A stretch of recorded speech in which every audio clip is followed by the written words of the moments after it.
So what I'm about to show off in this video is a bit of a surprise even to us. We had heard in advance of the Verizon iPhone 4 official announcement that there might be an issue of some sort with the cellular antennas not having been completely fixed from the well-publicized issues that the original version of the iPhone 4 had. We understood that it was possible that depending on the way that you held the Verizon iPhone 4 that you might still wind up experiencing either cellular signal degradation or Wi-Fi signal degradation potentially.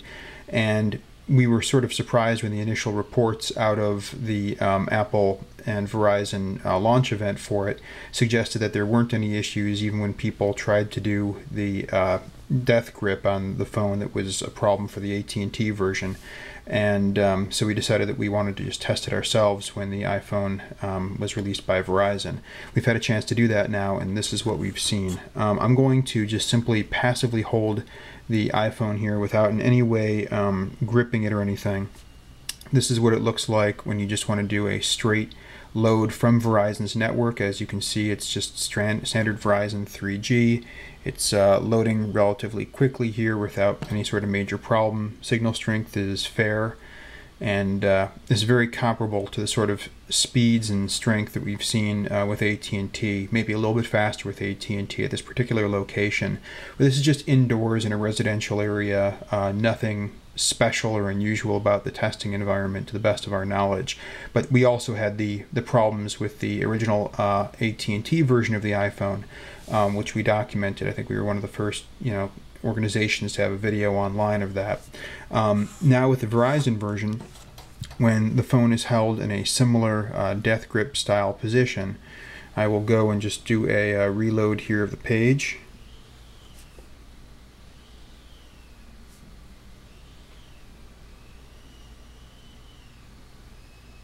What we've noticed is a dramatic slowdown of the speed at which the phone is loading up pages over Verizon's network. We've also experienced the same thing when doing it over Wi-Fi, at least depending on how the phone is gripped. So here we are, seconds into the loading process. The signal for Verizon has gone down to the equivalent of 1 bar, and the page that had loaded quite rapidly before is now becoming very sluggish, loading element by element individually. You can see here the signal strength, although I don't have the ability to adjust that focus here. You can see the signal strength is down to about 1 bar, or so it claims, and it's just grinding and grinding away. So as not to bore everybody to death, if I were to just let go of the phone,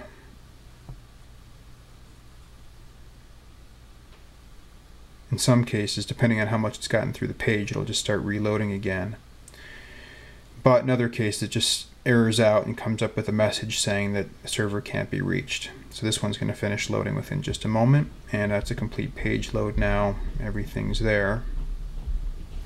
Now we'll switch over to Wi-Fi and just turn Wi-Fi right on.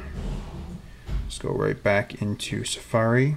Wait until the Wi-Fi signal is acquired. We have what appears to be full bars there, maybe a little bit off. And doing a normal load over Wi-Fi without really gripping the phone in any sort of special way.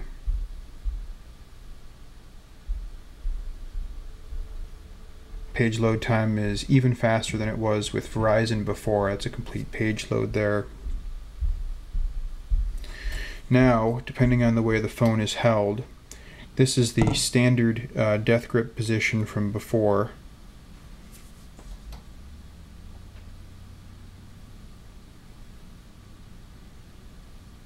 No obvious problems over Wi-Fi. It just loads up pretty much as expected very quickly.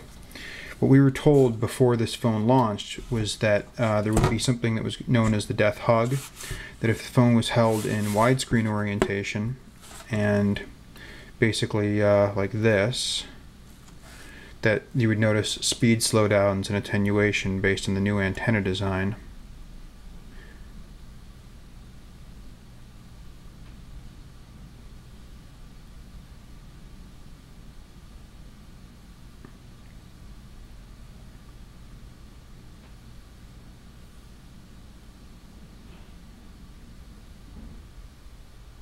And as you notice, what was previously a very fast load time over Wi-Fi has suddenly become very labored and very slow.